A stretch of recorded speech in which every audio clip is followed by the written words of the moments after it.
Thanks for tuning in for another episode of the Founders Lounge, where typically I talk to some of the best founders in the UK to share their stories, learn their lessons, and hopefully inspire some more people to start a business. Today's episode is going to be a little bit different. We're going to prepare some of the best moments from the past year. So my goal was to do 35 episodes this year. We did 34, I think. So pretty close, almost there. I'm really excited about next year. We have some exciting new plans. So we're hopefully going to make everything even better quality, better content. So I hope you're going to enjoy that. I also want to thank everyone who's listening. So I looked at Spotify Wrapped the other day, and I was kind of reluctant to look at it because I thought that the numbers are not going to be very high because, you know, the Founders Lounge has always been just a bit of a side project for me. But I was really positively surprised when I saw that it's the top 15 most shared podcast on Spotify, which I was not expecting at all. I was also the top 5 podcasts for over 100 people. So thank you so much for everyone who's listening. It really means a lot to me to see that you are enjoying the content. I'd love to connect with some of you. If you want to, have a chat, send me a message on Twitter or on LinkedIn. I'd love to hear what you like about the podcast, what kind of content you enjoy, what kind of things you don't like, so that we can improve that as we go into the next year. I'm going to take a short break in the new year. So probably at least January, we're not going to publish any episodes. And then February, hopefully we're going to start again. So I'm going to be in Costa Rica for a short break and traveling around the Caribbean a little bit. And I'll stay in Costa Rica for a little bit longer, but I'm going to record some episodes from there already. So I'll see you in the new year. Thanks again, and enjoy this special episode of the Founders Lounge.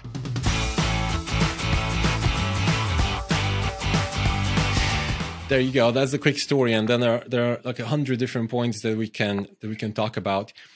I think so. You built FanBytes specifically to be acquired, right? You basically built it to sell. How do you look at that differently? Like how you build something to sell versus building something just to run it or to hold it, to own it indefinitely? Especially because your business essentially was an agency, right? Yeah. So that perhaps is part of it, which is we built a lot of tech and IP, and that was by design because I knew that, agency businesses were generally valued as a multiple of their profit and their EBITDA. But I was very intentional in saying, actually, we built a lot of tech, and tech helps us to scale. And so we got a very, good valuation. We got a very good multiple, primarily because we had built a company which revenue was growing incredibly fast. Every year on average, we're growing like 180% or something like that. And that's revenue. And then they have tech, which is allowing them to scale. And then they have IP and all that stuff, which is also adding in a moat. And that was all by design. Another thing is we raised money. Now, in hindsight, we didn't raise a ton of money, but again, that was by design because I knew that the outcome that I wanted was not an acquisition in like the hundreds of millions. Actually, it was an acquisition. And I know I can't directly share the acquisition price, but it's been shared somewhere on Google. So if you want to Google it, you can find it to those who are listening. But, it was somewhere between 10 and 99 million. 10 and 100 million. We raised angel money, and we raised from a specific type of investor because I knew specifically the type of outcome that I wanted to have. So I think those were some of the decision making framework that I used in order to almost like set up the business to sell. Or, for example, I focused on a particular niche that I knew was growing and that would eventually get consolidated. Because this happens with every medium, right? We built a company in the influencer space. But if you look at, social ads, TV, radio, even out of home advertising, all of them start off as like silo things. And then after a while, they then like just become consolidated. And so I knew there'll be a time for consolidation in the industry. I knew that would actually happen. And so, part of it was if we ride this wave and we just, don't die basically, then there will definitely be the opportunity for that. All right, before we continue, I want to take a second to talk about our sponsor. I've always been saying that one of the best ways to learn about business is by working closely with a smart and successful entrepreneur, and this might be your opportunity. Our sponsor is a company called Judge Me. Judge Me is a Shopify product review plugin, and they're the number one plugin on Shopify. They're literally, if you look at the Shopify App Store, they're in the first spot.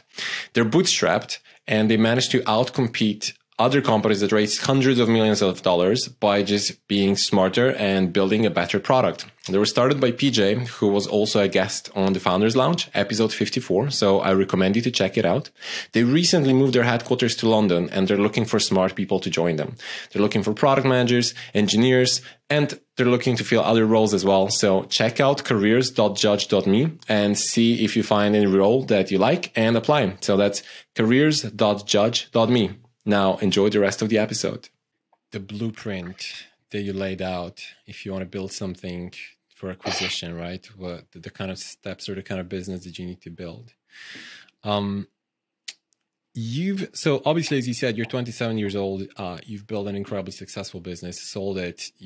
For your age, you achieved a really, really good success. Yep. Not just for your age. I mean, even if you were like 70 years old at this, point.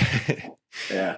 Great. But what do you think, maybe it's a weird question, but I think you're pretty good at answering those types of questions.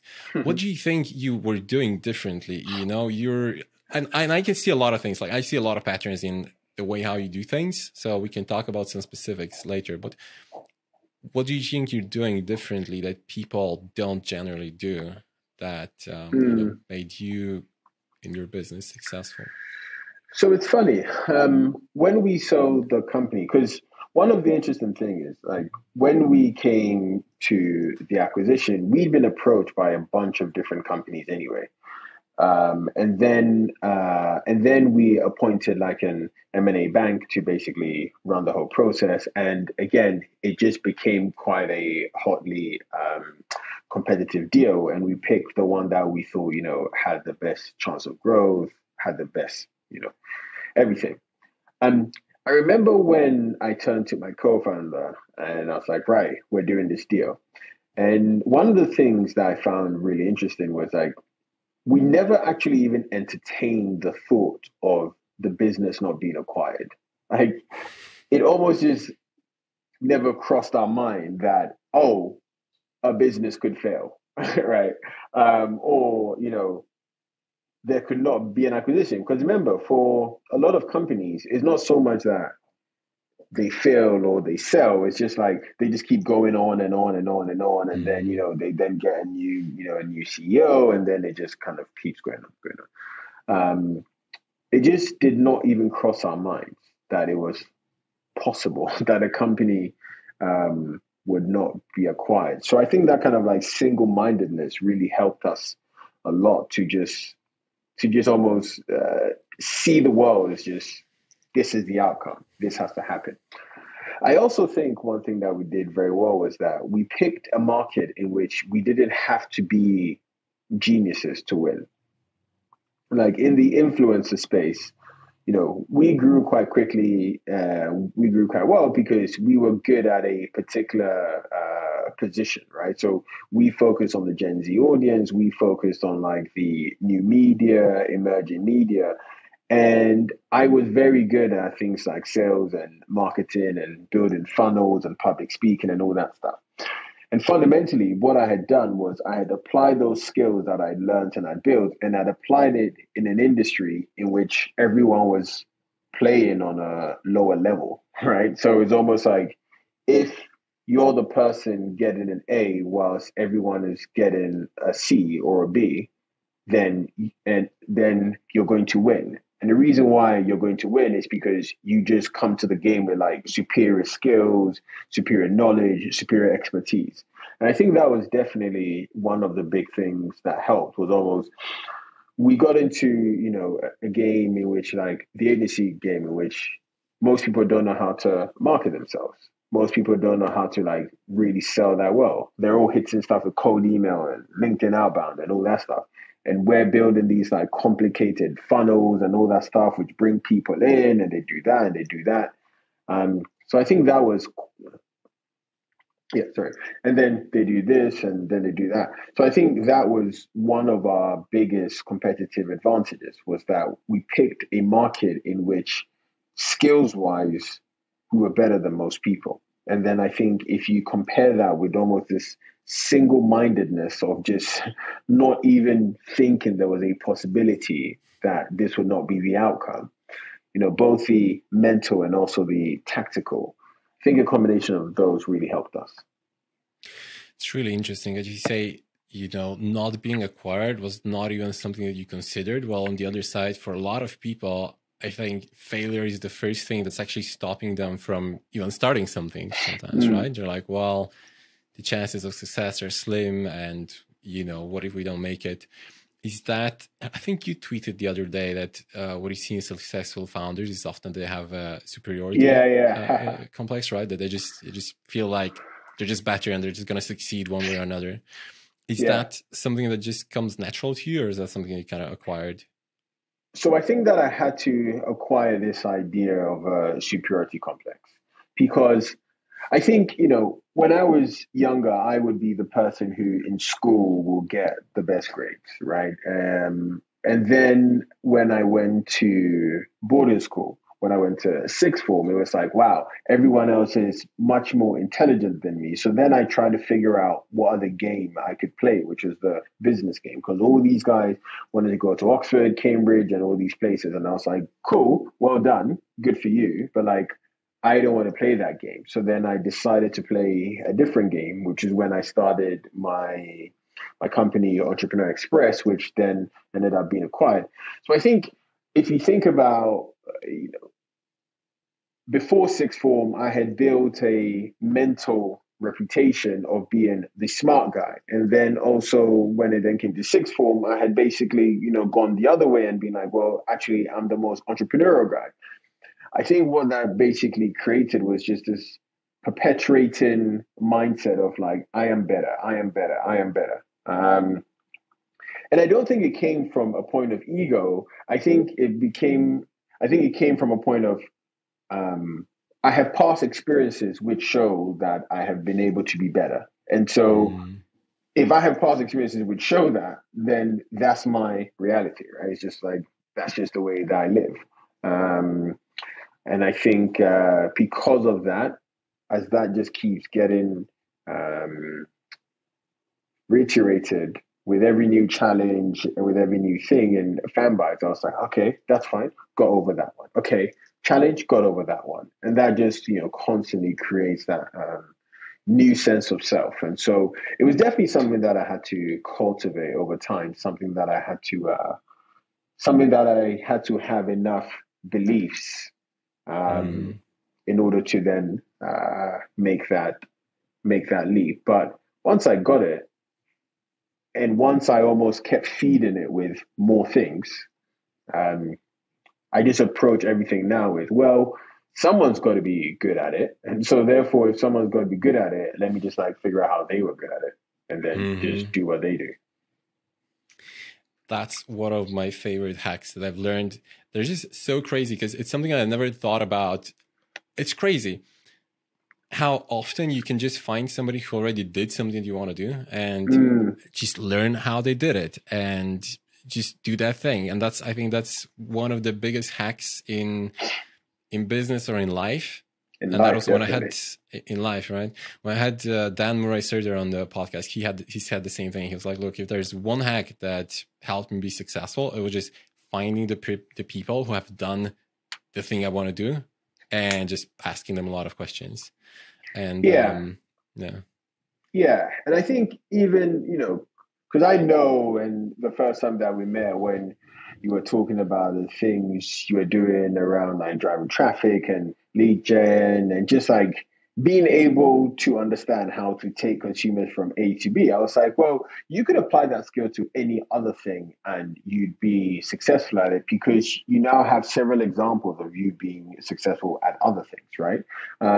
And I think one of the problems that I see a lot, which messes up with a lot of people, is that they think that they have to be the best at something. And I actually don't think that you have to be the best at something. I think what you have to be is like better than the next person and better than average, right? And so actually, if you focus on almost like being better at average, at being better than average, at any skill, at anything, you start to realize that one, it's actually much easier to do that than trying to be the best. And a lot of the rewards would actually come to you because you're also like better than average, right? So, for example, I don't think I'm the best public speaker in the world, but I think I'm better than most public speakers. I don't think I'm the best salesperson in the world, but I think I'm better than most salespeople. And so, because I'm, because I'm significantly better than a lot of people at other things, that is why I get, I guess, disproportionate amount of the rewards, because my aim is not to be the best public speaker ever or the best salesperson or the best marketer ever. Fuck. I'm even sure that you're probably a better like internet marketer than me. And that's fine because I also realize that I can play different games, like the public speaking game, the fundraising game. And I think that's a big hindrance that, is in people's minds where they almost go like, oh my God, the gap to be the best is so high that I'm not going to try. Whereas actually, it should almost be, how good could you be? You just want to be better than average. And if you're better than average, actually, the rewards are pretty significant. And I think, especially when you combine, if you're better than average in 3 or 4 or 5 different things, and when you start combining those, then what I think Naval said, become the best in the world at what you do, but keep redefining what you do until you are the best in the world. And that whole redefining thing, I think often is just combining different things, right? 100%, yeah.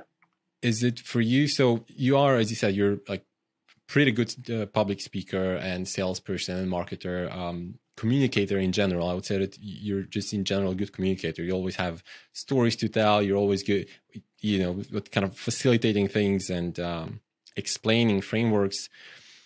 When it comes to all those skills, do you think a lot of it is talent and you just discovered the things that you're talented at, or do you just find what you think you need to be good at and just nerd about it and learn it a lot and obsess about it? So I think that I nerd out on a lot of things. So I think for me, I nerd out on a lot of things in a short period of time. So, for example, I think it was probably 2018 when it was the second year of Fanbyte, and I just randomly stumbled across Russell Brunson and Traffic Secret, and I was like, .com Secret, and I thought, that's interesting. There's a whole world of lead magnets and quiz funnels and all that stuff. And the moment that I just understood the scale of it in terms of what really is the opportunity if you understand about funnels, then I just dove in and I read everything. I read everything by Chet Holmes, Jay Abraham, Dan Kennedy, Russell Brunson, Dean Graziosi. And it's not so much because of the stuff they were talking about, but it's the structure with which they put things. So I think that is something that generally I do very well, is that I think I have a high degree of intensity about things, which means that generally I may be able to compound my learning in a shorter period of time because I just have the huge intensity about something. Like right now, I'm fascinated by storytelling and how people tell great stories. And if I look at my Kindle now, the last books, I've probably bought about 8 books now just on the storytelling. I just listen to them. From now or after this call, I'm intentionally walking home because then I can listen to it, and then I'll listen to it at the gym, and then I'll listen to it when I brush my teeth. So I'll be done with a book by tomorrow when I started it today, right? So I think that's just one thing that I try and do a lot, which is just how do you compound your growth in a shorter period of time. So that's generally the approach I take for anything.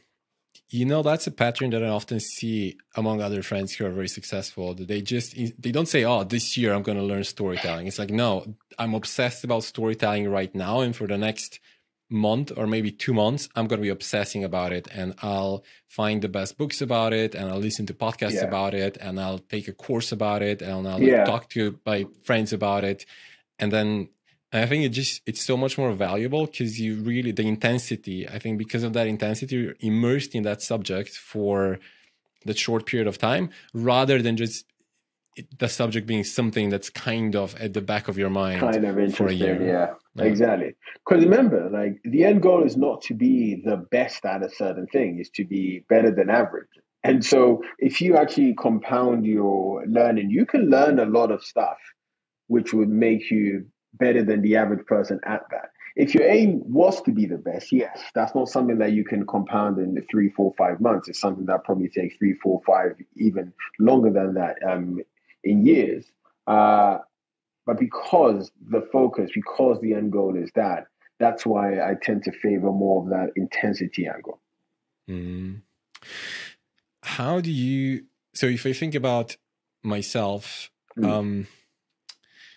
time management is always a problem, right? So, you want to learn something, or you want to, get your hands dirty with something new, but it's like, man, all the other things. And then obviously, so you were growing Fan Bites. And I know that you always had a bunch of side hustles. And how do you manage your time? I manage my time very horribly, and I actually do not have anything to say. I don't believe that. I manage my time incredibly horribly, and I don't actually have anything to add on this topic. The reason, the thing is, I have a lot of things that I'm generally interested in. And so because I have a lot of things that I'm generally interested in, I kind of like go where my curiosity takes me, which I think is probably the reason why it was incredibly important that I had my co-founder Ambrose running Fan Bites, because Ambrose is very much like Mr. Spreadsheet, Mr. Process, Mr. Ops, and all that stuff. And that was very important. So time management is just not something that I'm particularly great at. I've tried to become better. And it's funny that you say that you don't believe me, because I think most people who are listening to this would not believe me, right? Because they'd just be like, surely this guy's the most, time efficient, da-da-da. But I'm just so terrible at it. And I think that's actually fine, right? Because there's some people who say, wake up at this time, make sure you worked out, make sure you've done all that stuff. My approach is more like, by the time I go to bed, does the stuff get done? Yes. Okay, done. Right. There's actually a very funny framework that I have with my friends when I go to the gym. So our friend Josh, I go to the gym with him, and we'd be doing reps, and they'll be quite difficult, or they'll be quite painful, and we're doing some kind of compound exercise. And let's say the time is, I don't know, 10:57, right? And he'll be not procrastinating, but he may be slowing down, or I may be slowing down, etc. And my whole thing would be, okay, at some point the time is going to be 10:59, right? And by 10:59, if we just continue doing the thing that we're continuing, we'd be finished by then. So don't really care about like the actual thing that we're doing now. Just assume by 10:59 we'd be done. And so if that's the case, then just put in the effort now, because there is no world like 10:59 is going to go and come anyway. So you might as well do the stuff now, so that at 10:59 you're just chilling. And I think that I take that mentality to work, which is, well, at the end of the day, I'm going to go to bed. If these 4 or 5 things are done, I don't really care when they're done. I don't really care how they're done, but like, they will be done. So the end of the day is going to come. It will be done. And so just do it, that's kind of my approach. Cool. So yeah, I think it's a very good point that you made. Maybe you're not good at time management, but what you did was you if that's, let's say, if that's your weakness, you basically surrounded yourself with people who handle that for you, right? So basically you found it, you got two co-founders, and one of them, as you said, he's Mr. Spreadsheet, he's your COO, right? And he takes care of all the more structured stuff that maybe you're not that suited for. So you got to play on your strengths and understand your weaknesses as well, right? And kind of deal with them, handle them in some way. Yeah. And that was a big mental shift that I went through when beforehand I thought the play was to be an all-rounder. And then I think probably around 19, 20, I just thought I could be an all-rounder, but I'm choosing not to be an all-rounder. As in, I have weaknesses and I just can't be bothered to try and improve them. Rather than I have weaknesses that I can't improve. And that was quite a big mental shift for me. Yeah, I think it's a difficult mental shift to make, because we always notice the weaknesses and we're like, man, I really suck at this. I should probably fix that somehow. But the reality is you probably shouldn't. It's probably better if you just play on your strengths and kind of get better at that, right? And you become not just a little bit, not just suck a little bit less at something, but you play on your strengths and actually become better than average at things that you're kind of naturally better at, right? Yeah. The game is to be better than average. I think that's one of the big lessons from this episode today so far. Are terribly bad at that, because it's the point where you need to, that's when you're really creating something out of nothing, right? It's like you have nothing and then you have to create it and you have to figure everything out. And I don't know, you need to be creative, you need to innovate, you need to be extremely, usually resourceful. You don't really have the money to put in or whatever. What's happening in your mind, you know? So now you've done that a few times and it seems like that's your like zone of genius, if you want, besides probably like branding and marketing in general and design, right? What's happening in your mind when you're launching something new, or when you're maybe testing a new brand or a new business to launch?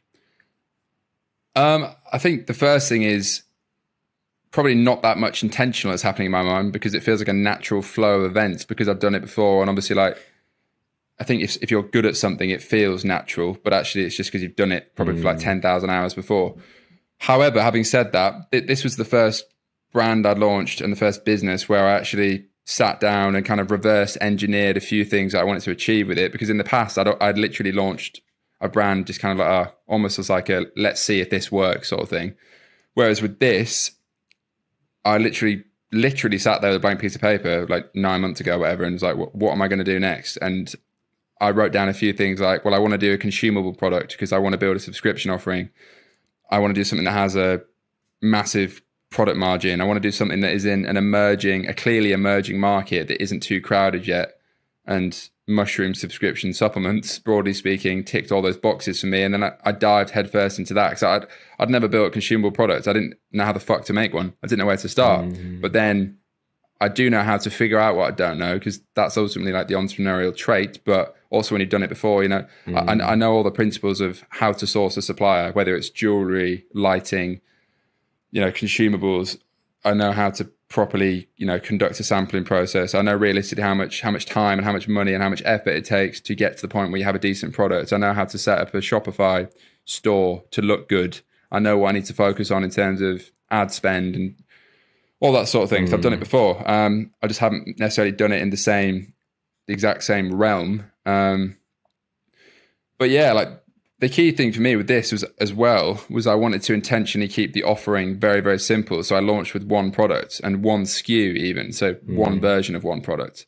Whereas in the past, I had, again, just from experience, I'd got to the point where I had like 300 SKUs with my jewelry business. And actually, you know, 90% of sales came from one SKU. So I was like, just for my own peace of mind, I wanted to launch something that was effectively very simple.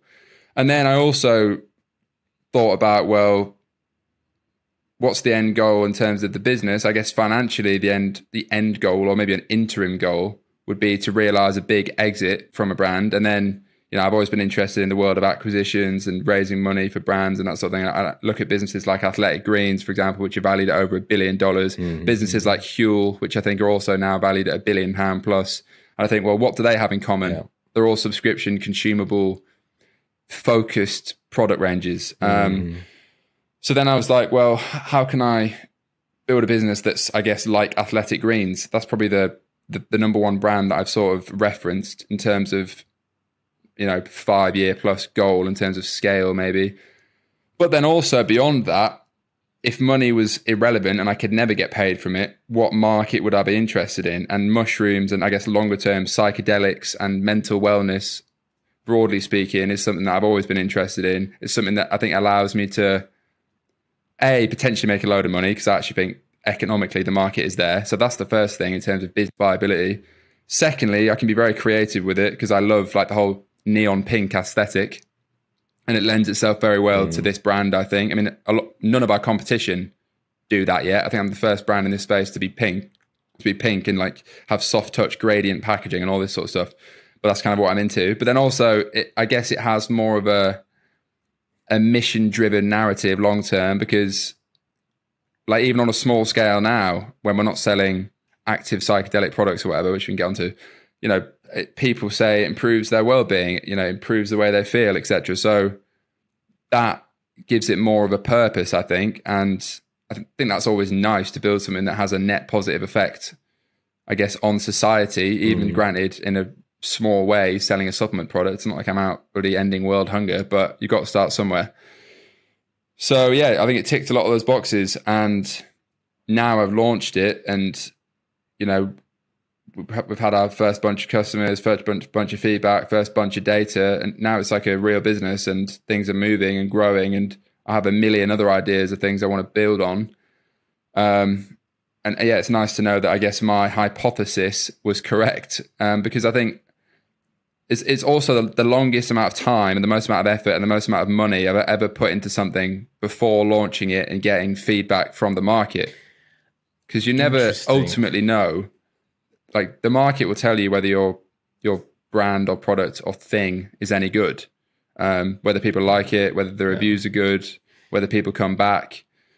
Because, you know, the biggest fear, I guess, is you could spend 6 months working on something, you launch it, and actually you just can't profitably acquire customers. The product reviews are subpar. It doesn't resonate with the market in the way that you maybe thought it was.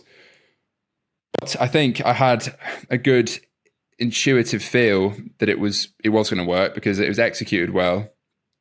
And obviously I'd done stuff before, and I know, like I say, I intuitively knew how to approach the product in the sense that I wanted to make it stand out, even in terms of the ingredient profile. Like I wanted it to be simple, but also effective. And basically, I just built the product for me.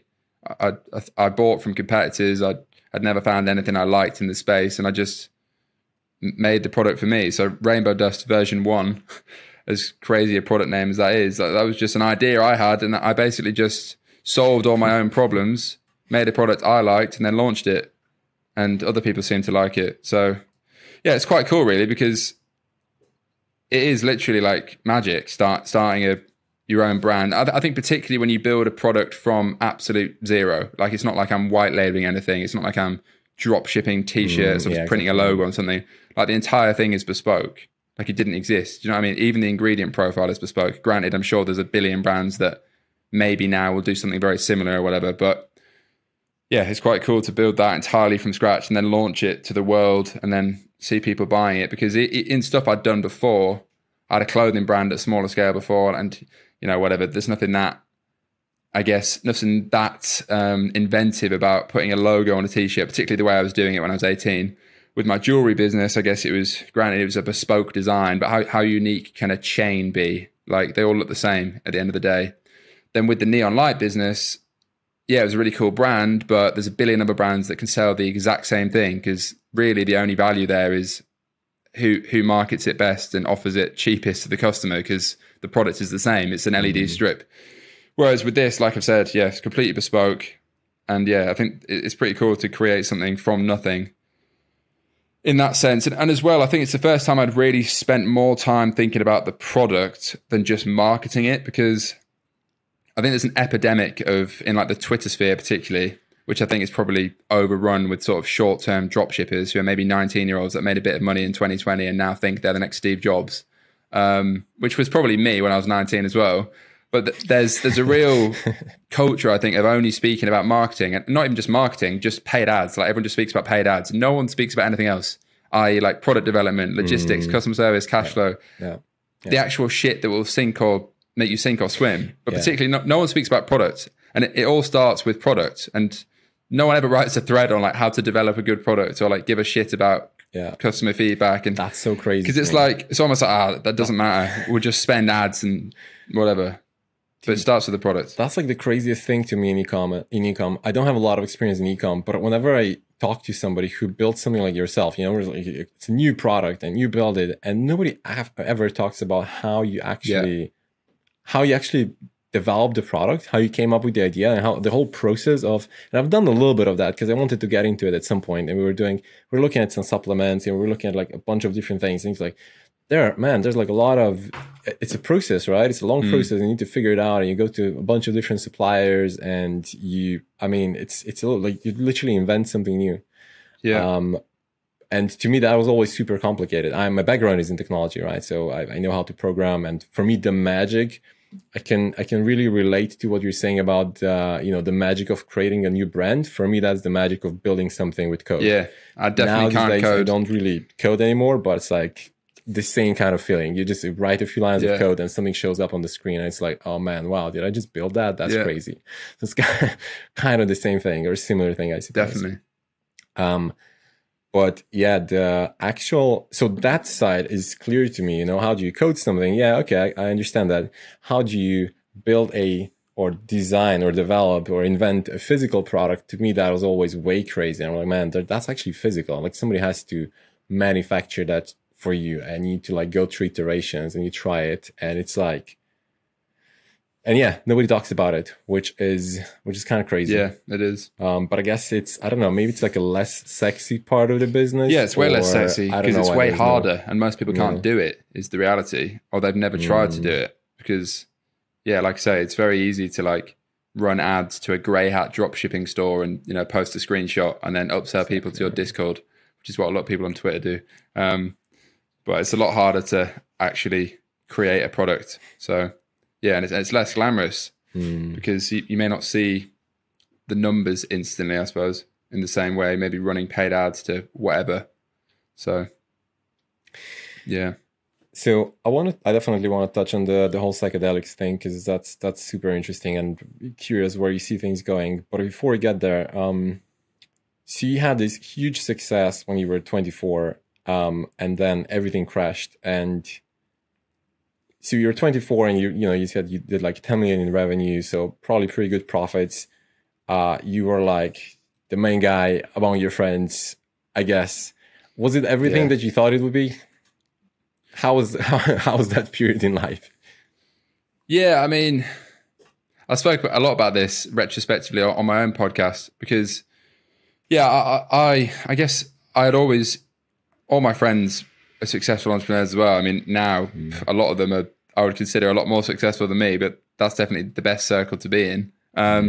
So I guess I had normalized kind of the way I was living in my early 20s, you know, just traveling where I want, when I want, you know, buying my dream cars, all this sort of shit, living in a penthouse apartment in central London, driving a Ferrari when I was 24. Which is sick. And I still do a lot of that sort of stuff now. But I think the first thing is that stuff is never what it's cracked up to be anyway, because you realize that actually, you know, it's such a cliche, but the pursuit of building things and the challenges that brings is really what fulfills you as an entrepreneur and a person anyway.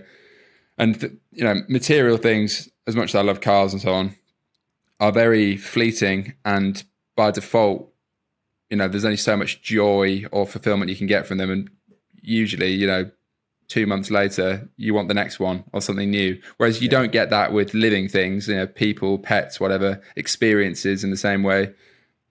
So, yeah, I mean, but I guess, looking back on like I guess my early to mid 20s kind of to dates, yeah, I've done a lot of cool things. But yeah, I think that's because I've built a lot of cool things and worked very hard and took a lot of risks. But then I also was very public about the failures I've had as well. You know, I didn't like fucking lose everything or whatever, but like one of my businesses, it was more the effect that had on my mental health, which really fucked with me, to be honest. Like, yeah, I mean, again, I speak about this in episode 1 of my podcast, but even that was probably relatively underplayed. I think, yeah, it's about a 9-month period that was just like the worst period of my entire life, because it wasn't even just the fact that business got all fucked up. It was the extent to which I was literally abused on social media for like 6 months. Like I had to change my phone number. I had to move where I was living. That's how bad it got. Yeah, it was absolutely insane. And yeah, I reckon I've probably only just like recovered from like PTSD from that, to be honest, in a way. And that was kind of partly, but that was why I wanted to share that story really on the first episode of the pod, which I think was very unique in that respect, because I don't think anyone has probably ever been as honest as I was in that podcast, and probably a lot of the pods I've done since, which I think is why it resonates with people and has an audience and so on. But yeah, I mean, I want to make way more money than I made in my early 20s, but I guess my perspective on just life and what matters and what doesn't has definitely developed, particularly in the past 2 years between the age of 24 and 26. Because yeah, I think largely because I've had a roller coaster entrepreneurially, like I've had ups and downs in my personal life, like relationships that broke down and shit, which in hindsight were the wrong ones anyway. I've like transformed myself physically because I got in like, not like I wasn't like fat or anything, but off the back end of all that stress and like living with the wrong person at the time. So if I used to be like an athlete at uni for like years. I was like a borderline Olympic level rower for like 8 years when I was younger. And then I kind of lost that after all this stress. And then I got a bit chubby compared to what I used to be. And then recently I've like discovered an obsession with like running, and I've got myself probably in like, well, definitely the best shape of my life. Which I think is, I mean, I still probably deal with I still struggle with my mental health probably quite a lot. I think maybe partly because of entrepreneurship, partly because of just that's the way I'm fucking wired. But yeah, that's not even really answering your question. But I guess I've learned a lot about myself and business and yeah, the world, I think, through having extreme ups and downs. But I certainly, what I will never be short of is good stories and lessons from, the years in the trenches, and I'm sure plenty more years to come in the trenches doing things, because yeah, I can certainly say that I will never regret not taking, a leap of faith into building something or going somewhere and doing something, because I think I've done everything I ever dreamed of in terms of like traveling to places, building businesses, experiencing certain things, and I'm sure there's plenty more to come. But yeah, I guess I've become slightly more wise throughout the process, and maybe my brain has fully formed. There's some myth about, or maybe not myth, there's some science about the brain fully forming at age 25, and maybe since I was 25 my perspective on things has solidified as a result of that. So yeah, I've learned a lot. So what you described right now is, I think, or maybe not every entrepreneurs, but many entrepreneurs kind of nightmare, right? What happened, or certainly it was my nightmare kind of scenario. Whenever I was starting something new, especially my first business, I was like, oh my god. So my first business was a platform for language travel. So we were sending students to London. I was living in Switzerland at that time, and we're sending students to London to study English there. And I remember the first group of students that we sent, let's say that was the first kind of proper business, right? I was also selling t-shirts when I was 18. We've all been there. Yeah. But that was the first more proper startup. And I was terrified when we sent the first group of students. I was like, I don't know what we're going to do with them. What if they get lost? What if, I remember like I couldn't sleep that night when we got the first group of students. I'm like, shit, I don't know what's going to happen with them. Everything went well. Everything went insanely well, actually. So luckily nothing happened. But what you went through is kind of like the really unfortunate series of events, and then the consequences that you need to suffer because of that, right? As an entrepreneur. Yeah. But so how did you actually get up from there? Because, and you got up, you got up, and now you're sharing very openly, and you're like, you have podcasts and you talk about it. I imagine some people would maybe just like completely back off and be like, dude, like this was way too crazy. I'm never doing anything like that again. Definitely sounds like that's not you. But how? No, it's not me. You pick yourself up? Yeah, I mean, I think it's very easy for people to talk about how, how entrepreneurial they are, how motivated they are, how much of a winner, X, Y, Z, grandiose statements about winning or whatever when things are going well. It's a lot harder to actually act on those principles when things are just factually not going very well. And, that was where I was at the peak of all that shit, sort of in like the start of 2021. Like I didn't know what to do, and I had no experience around me to help me fix things. I eventually fixed it. It took a few months, and like I said, I did that deal with that investment fund, which basically saved the business. Everything got fixed. All the customers were sorted out. I did the noble thing at the expense of my mental health and a large chunk of equity in that business, which became significantly less valuable. But then, like I said, left that business, sold the remainder of my shares in that. And then, I think the probably like lowest point for me actually was when all that was settled and there was no real problem to deal with anymore, but there was no new business to work on either. So this was like September, October last year. And I just broke up with my ex-girlfriend at the time as well, which was my decision, but that didn't make things any easier because suddenly it was like, oh, fuck, everything's changed. I don't have a business I'm working on. And the person I was living with at the time, and a lot just changed. And I was like, oh, fuck, back to the drawing board. So that's when you really decide what the fuck you're made of, I think. And, it sounds all cinematic and motivational, but it literally was a case of looking myself in the mirror and saying, well, I'm either going to, fade into, I don't know, doing something that I'm maybe less interested in, or maybe easier in the short term, whatever that could have been. Or I can take what I know, prove to myself that I'm good at what I do, and do it again, which is exactly what I did. But that took a lot of pain and a lot of time, and honestly, like a lot of sleepless nights and a lot of just grind to get out of, really. And I guess looking back, I'm pretty impressed that I managed to do that because, like I said, it's easy to, when you've got momentum, momentum is so critical in entrepreneurship and life, but particularly in entrepreneurship. And, when things are going well, more things can go well, you maybe have a shitload of cash coming in and you got loads of people around you that either want to be involved in the business or telling you that you're fucking the best person ever, all this sort of shit, which I experienced a lot of, maybe from disingenuous people as well as genuine friends and so on. But then it's a lot harder when you have to, you effectively you're not starting from zero, but because again, I had money, connections and experience, which, those things, particularly experience and connections, you cannot lose. You could lose everything, but you can't lose, if you're a decent person, you're not going to lose the people that you've got around you, and particularly the experience, because, put me in a room compared to some 16-year-old that's never done it before. And there's 10 years of like grinding away at in difference. And, I can probably make one phone call and solve a problem. Whereas that person doesn't have that network, that contact list.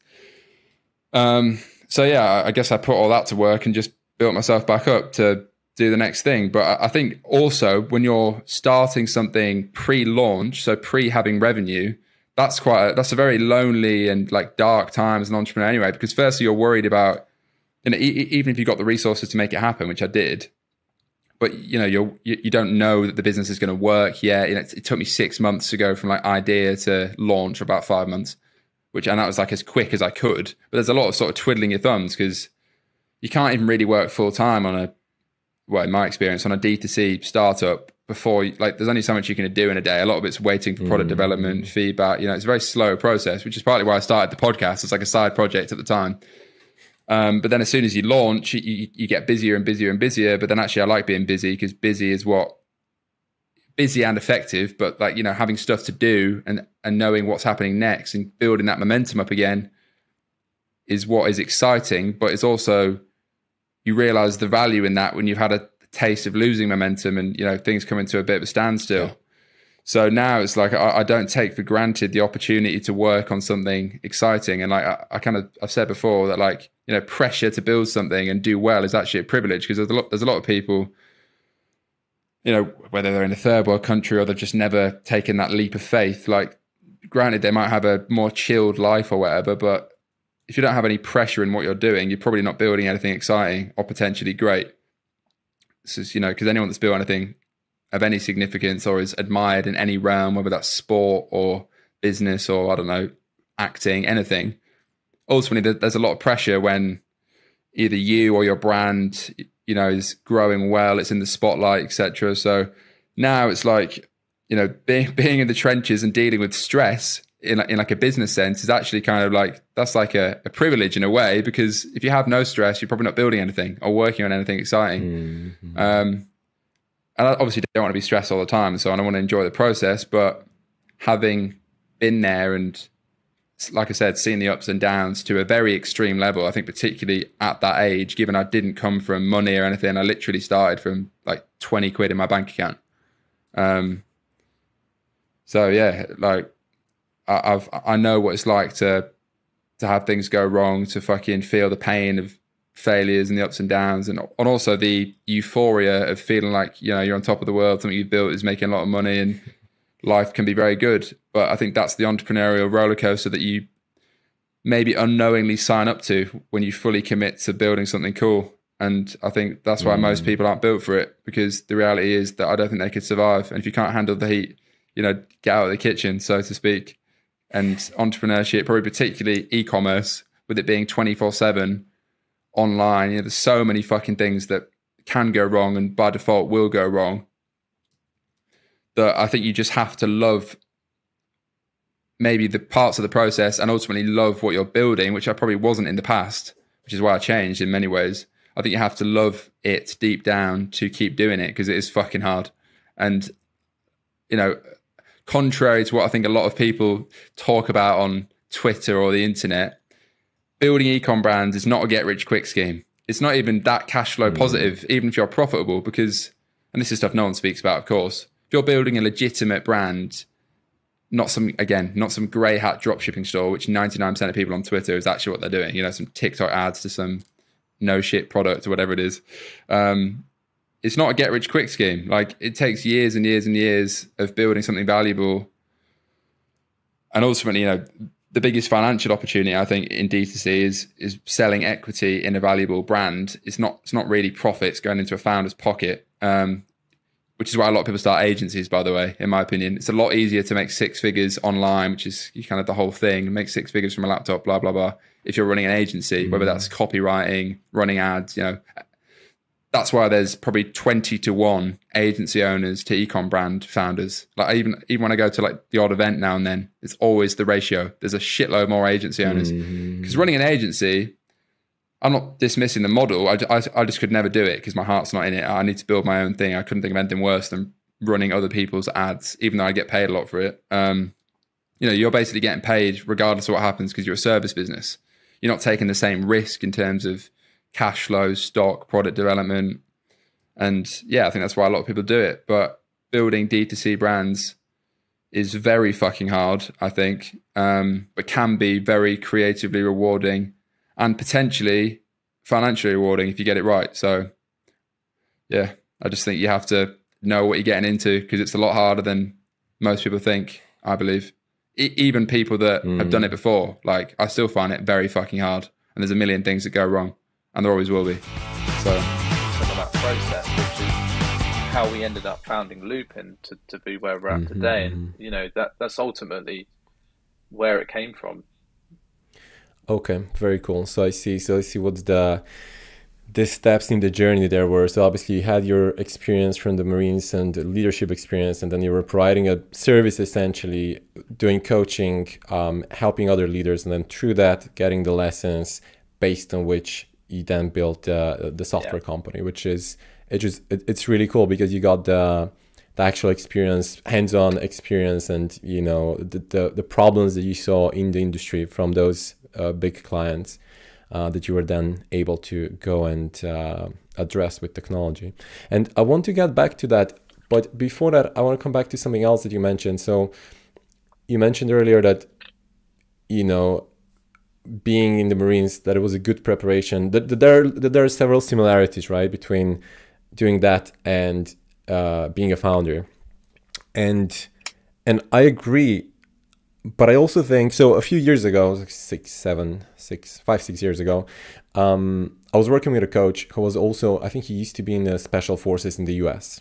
And that was the first time that I was closely working with somebody with that kind of experience. And it really made me think, because he also sometimes told me some stories from his experience in the military, and all my problems, my job seemed like a joke. I was like, everything I do, I sit in front of my laptop all day. It's like, I'm not going to die. Nobody on my team is going to die. I sleep at night in my bed. I wake up, whenever I want to wake up, when my alarm rings, there's not going to be any explosions around me, etc., etc., etc. Right?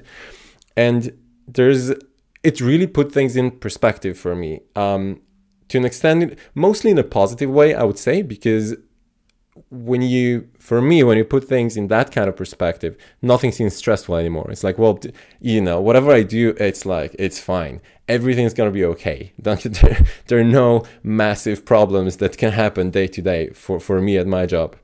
But then in another way, it also seems like, well, what I'm doing, is it even important? It's like, I love what I do, and, there's always an impact that you make, but it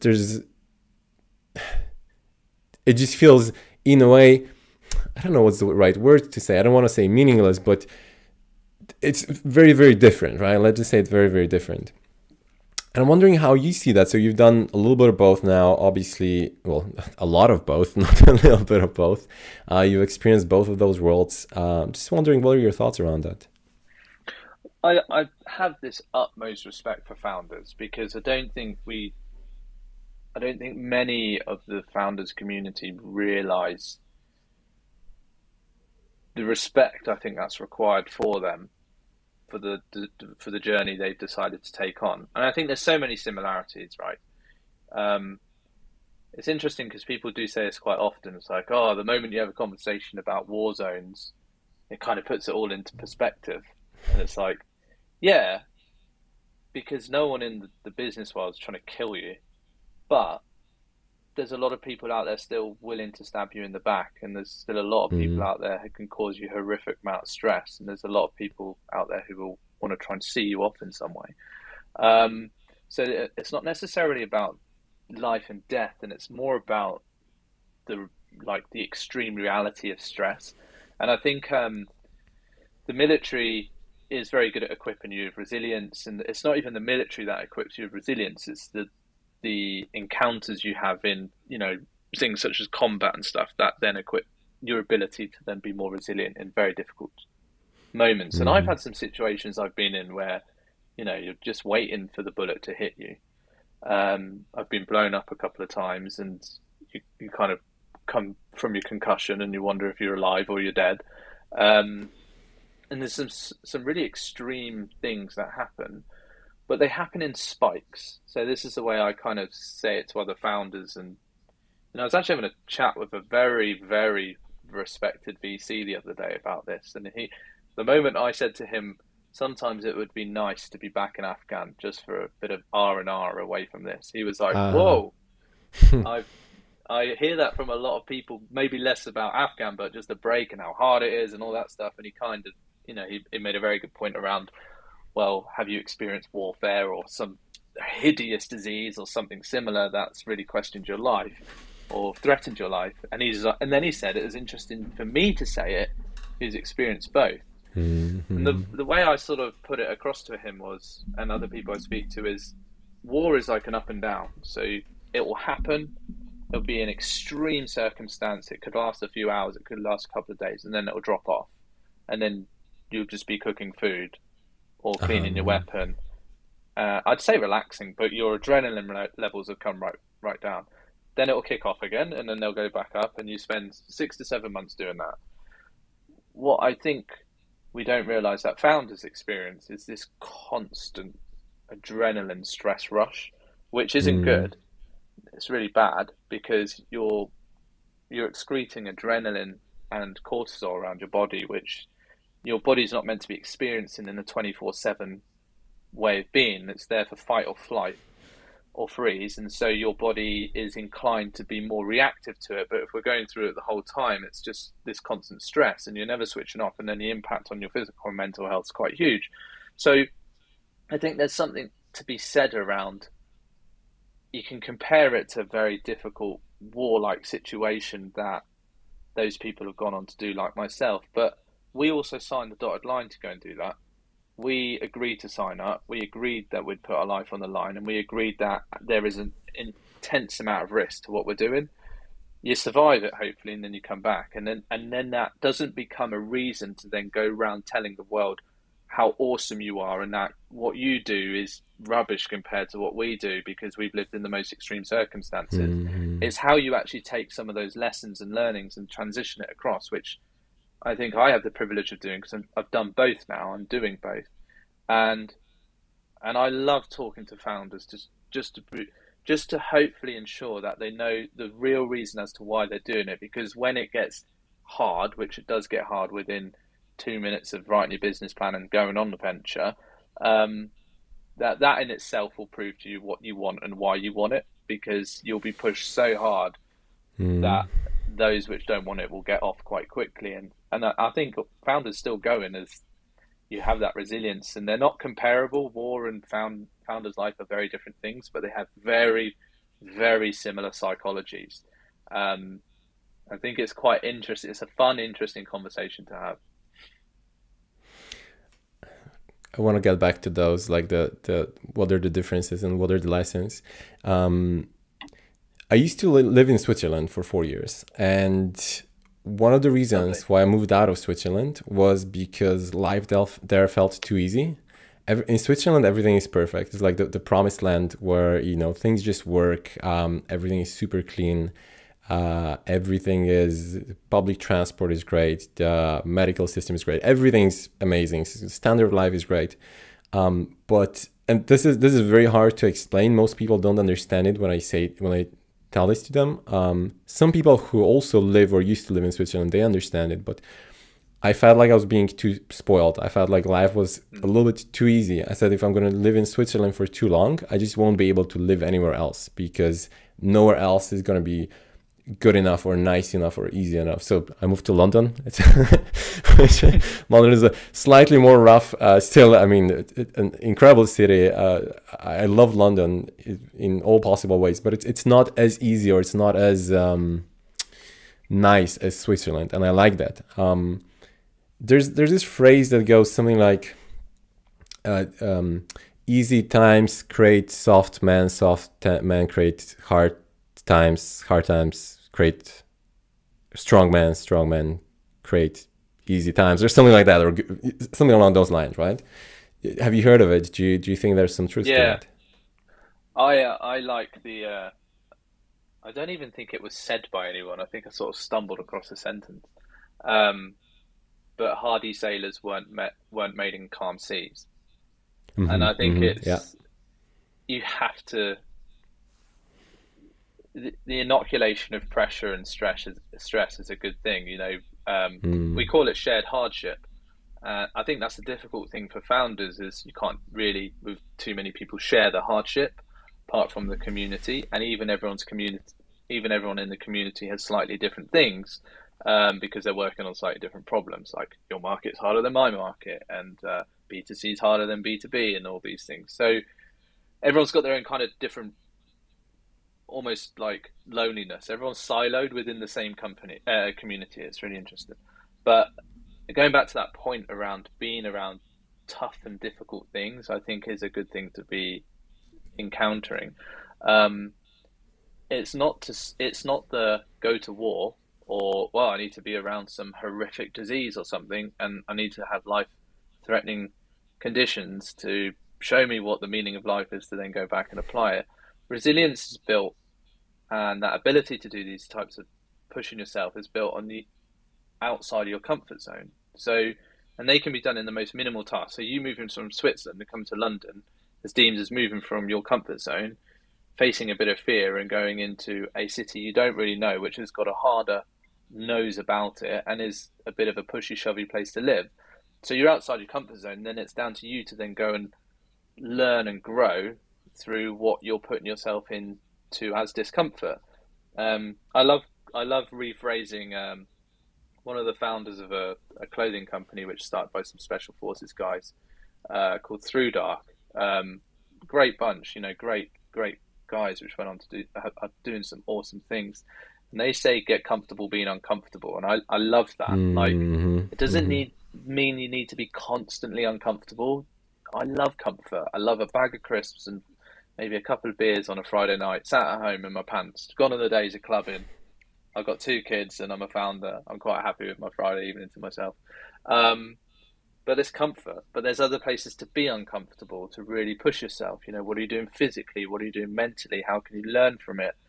What do you get from it in order to better you moving forward? And you would have got that from yourself. And I think there are a lot of people quite happy to sit in comfort. I say happy to sit in comfort. They're willing to sit in comfort, but secretly want to be outside of that zone so they can achieve things as well. And like, you look at founders, they are definitely people who have, ditched the comfort to go for uncomfortable, complete uncertainty against what often is these shitty statistics we all have to live with around, 95% of you are going to fail and nothing works, and there's only the one unicorn which will swan out the rainbow. Like, I think there's some real bollock stuff out there which tries to throw us off for the sake of it. You can outwit those statistics, you can beat those statistics, and you can fulfill the dream by sticking with it and having the resilience to adapt, change, overcome, change the business model, change the product, change the business, fuck the business off, do another business. The whole point of you is becoming successful as a founder. And obviously the problem you're obviously hopefully devoted in changing. You'll always find a will and a way, won't you, if you're that devoted in changing it. So I think that's where it comes in, and you have to constantly stay in that position of willing to be uncomfortable, getting comfortable being uncomfortable. And I think that's such a big character building part of doing what we all do. It's funny because we actually got into that same conversation with Ash as well. That was in the previous, it was just the previous episodes. And we were talking about kind of more analytical approach towards decisions versus just following your gut, right? I tend to be more analytical. He tends to be a bit more intuitive. And I think the kind of conclusion that we got is like, yeah, you should follow your gut feeling, that's often the right thing to do, as long as you're not avoiding something because of your fear, right? That's a big difference there. If your gut is telling you don't do it, you need to be careful that it's not don't do it because I'm scared or because I feel awkward. If you feel awkward about something, what made a big difference for me personally in my life was when I kind of reframed that if I feel awkward about something, I should do it. That's the thing that I definitely should do. And I sometimes do something awkward, even if I don't really need to do it, even if it's a little bit unnecessary, just to kind of train my mind to do the awkward or the difficult things, to train myself to actually go in that direction. What would you say that are the big lessons that you took from your military experience that you applied to business, or did you think is the most relevant in business? Well, the first one sort of aligns to what you finished on just then, which is, I remember almost exactly the same as what you said, but a corporal of mine in training who no one really likes their corporal in training, but secretly love them as well. They're thrashing you until you cry. And they're trying to get rid of you the whole time, and then finally at the end of training, they'll shake your hand. And yeah, that's the way it is. But obviously, the world is not like that in the Marines. We coach and we mentor people to become great Marines. We don't kick them out. But it feels like at the time they're trying to get rid of you. But yeah, one of my corporals said to me, if you think you should be doing it, do it. And I think that's forever stuck with me. since being that young week 8 recruit all the way through to 10 years into the career, and then on even what I'm doing now. If you think you should be doing it, do it. Like, it's very easy to get quite tired at home, especially in hybrid. I'm quite productive at home, but when I hit my wall, I hit my wall. And as a founder, I think, again, there's this stigma that you got to sleep under the desk, you got to work 24/7, you have no life, you must make a pot noodle last the whole month, and all the other shit data that goes with it. But there are points where you think, oh, I might be a bit foot off the gas here, I might be being a bit lazy. And then you think about something and you go, right, I should be doing that. Like, let's just go and do it. And I think that's like very simple way of looking at it. It's a very simple, if I think I should be doing it, do it. You know, and that can down from a very, very sort of small thing all the way through to the big things like, is the team too big? Or are we going in the wrong direction? Is our spending too high? I think it should be lower. Well, if you think it should be lower, it should be lower. Find a way of making it lower. I think the team's a bit too big. Well, find a way of making the team smaller because you think it's too big. And that's where gut instinct, I believe, actually meets intuition, meets logic and that kind of more analytical side of our brain. So there's that one. There's so much from my military career that I think I bring across just like randomly, and I don't even speak about it, you know, random things like getting up early in the morning through to the ability to stay resilient. I also think one of our biggest values in the Marines is humility. And humility to us as Marines meant respect the rights, decisions and thinking of other people. And there's something quite funny about this because the Royal Marines still to this day make up over 70% of all UK Special Forces operators. So the SBS, SAS and SRR, who themselves are the most respected Special Forces in the world. Now, when you think you're part of a regiment, which roughly only has around 7,000 people to maybe 8,000 at a good point, 70% of the entire UK Special Forces have been made up from your group of people. You know, people know what the Green Beret represents. People have this kind of stigma related to what a Commando does. We have an immense history and we are formidable. But if you let arrogance get in the way of that, you will never continue to learn as a Marine. And the idea about being a Marine is to be able to step outside your world, outside your comfort zone, listen and hear other people and go back and take what you need to take back and apply it. Because you're never at the top of your game, because you can always step across and learn something new in a different vertical of life and then come back and apply it. And the Marines are amazing at that. And for me as a founder, it could be quite easy to come out the blocks and say, well, I've been in the Corps for 10 years. I've, you know, done all the Badlands and experienced some really horrible things. I'm really tough.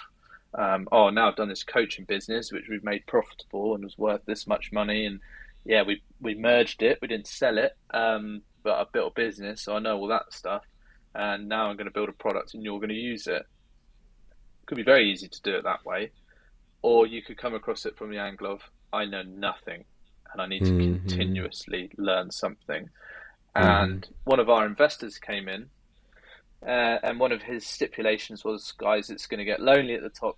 You need an executive coach to ensure that you're able to transition your military leadership into civilian leadership. And you know, that could have pissed a few people off quite quickly, especially ex-military guys. You're going to be like, I know how to lead. But it didn't. Anthony and I were both like gunning for it. I couldn't wait to be like, yeah, show me what we don't know. Show me how to treat my team.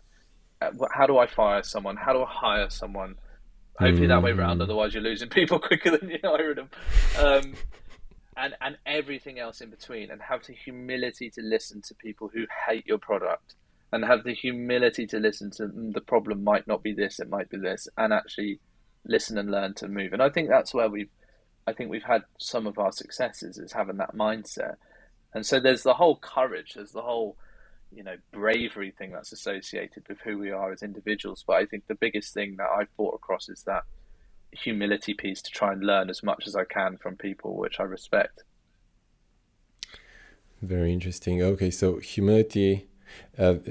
Funny enough, so I'm gonna be I'm gonna be hosting somebody 2 weeks from now who just lost around €1 million building a new product. They've built several products in the past, all of them reasonably successful, not huge, but reasonably successful. And I think they got a little bit overconfident about what they can do. And they said all of the previous products, we spent as little amount as possible on them. We built an MVP. We were, taking small steps, being like really frugal in terms of how we were building it. And then this one product, we spent €1 million until we realized that we're never going to make it profitable. And then they had to shut it down. So the point that you were making, if you don't keep that humility, even after so many successes, even in business, there's still so much to learn, right? And it's still so important to take that beginner's mindset and not think that you're super smart and that you know everything. It's constantly a beginner's mindset. And if you find yourself in a room where you seem to be the one who knows it all, change the room really fucking quickly. Like, get in that room where you feel stupid and you're having to learn it all again. Like, that for me is critical to staying on top of what we do. And that might even come down to your team. People are at their limit here. Are they now the right people for the right journey, or this part of the journey? And product, investment, capital, it all comes into it. Humility wise, if I did it all again, I'd do the first part of our journey that we've done, and we're only in our baby steps, first 18 months. I think I'd do pretty much 100% of it differently, and I'd happily do it differently. Like no ego in it, nothing. Just like, I'd definitely not do that again, and I definitely won't do that again. And I think that's maybe what makes founders is that the first one might not work, the second one might not work, but the third one works because if you have that humility, you can make those changes along the way that ultimately helps you create basically not the perfect, but the kind of near to perfect model that you've probably been trying to build over the last few years. So it's definitely key. You say that these guys are English, they're ready to go. We've done deals with them before. The money is more than you wanted previously, so get the deal done basically. So we agreed to do the deal with them, and then from there it took about a month, maybe 3 weeks of due diligence, and then closing the deal. It actually nearly fell through on the last day, the day that we were signing the deal, but we got it over the line in the end. What happened? There was a very long story short. There was we were meant to go into their lawyer's office about 9 a.m. to sign. We said to our team, we told them the night before what was happening, that we were exiting, and we booked a bar for all of us to celebrate together that at like 5 o'clock that evening. And then we got a phone call from our lawyer at about 8:30 in the morning, saying there's a new EU payment law that has come out. What do you know about it? And we were putting through hundreds of millions of pounds in terms of payments, people buying tickets and deposits. So we were also a bit of a fintech behind the scenes. We'd never heard of this law, so we were like, I actually have no idea about it. And they were like, the acquirer wants to know what your strategy is for it. So we were like, well, we don't even know what it is. So we spoke to Stripe. So Stripe powered all of our payments. We were actually one of their early UK customers. So we were very close to the team at Stripe. We had a great relationship with them. And our account manager, we phoned, and we couldn't tell him that we were being acquired, but we were like, all of our investors, we said, want to know about this EU law that's coming out. They're going to ask you questions about it. Just answer what you know. He said, well, that's great, but I'm on the way to hospital because my wife's giving birth. So we were like, okay. So we were like, okay, well, that is more important. But the trooper that he is, he like messaged us in the afternoon and was like, I can jump on the call now if you want. And we didn't ask him to do that. So he jumped on this call. We just had to stay silent and let the acquirers just ask all the questions, even though he thought it was our investors. Put the phone down, just had to wait. And then probably at about 5 o'clock, we got a phone call from our lawyer saying, it's fine. They're going to go ahead and go to the deal. So we went to their lawyer's office in the city, and we didn't sign until about 8 p.m. So then we joined our team, who were already very drunk and had drunken all the champagne we pre-bought when we walked into the bar. But yeah, so we got to the bar about 9:30, and we were meant to be there about 5. But yes, it got through in the end, but it was a very stressful day. Oh, wow. Okay. That was, I can imagine that was an intense day that you had.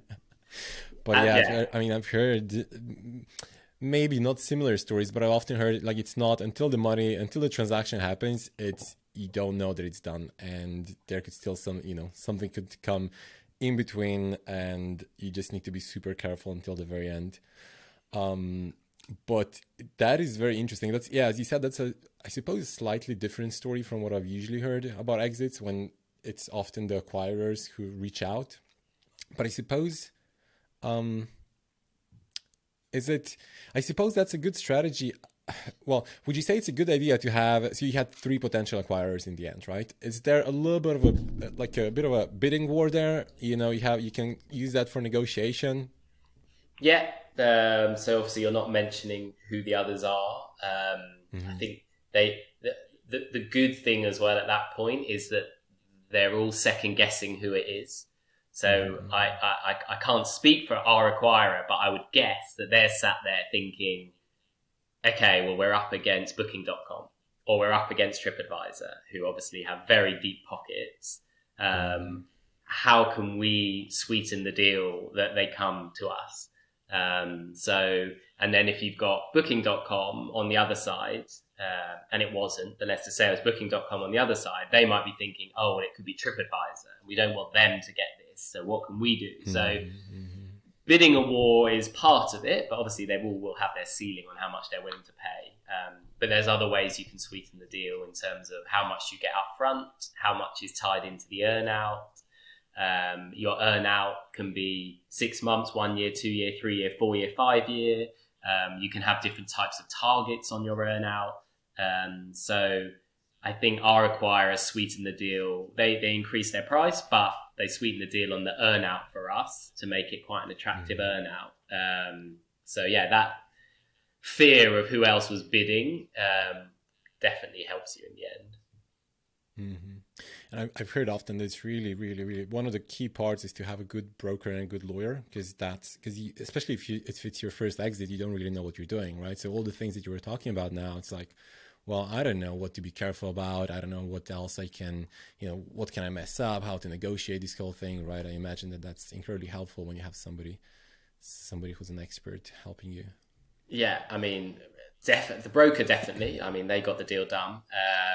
But yeah, lawyer, we had a really good lawyer, and it was just pivotal because obviously the sales agreement it's just huge document that's obviously all legal language. And I don't think I ever read the whole thing. Like, it was just pointless. So you're just putting your faith in the lawyer who's on your side and fighting, and that also has to be reasonable.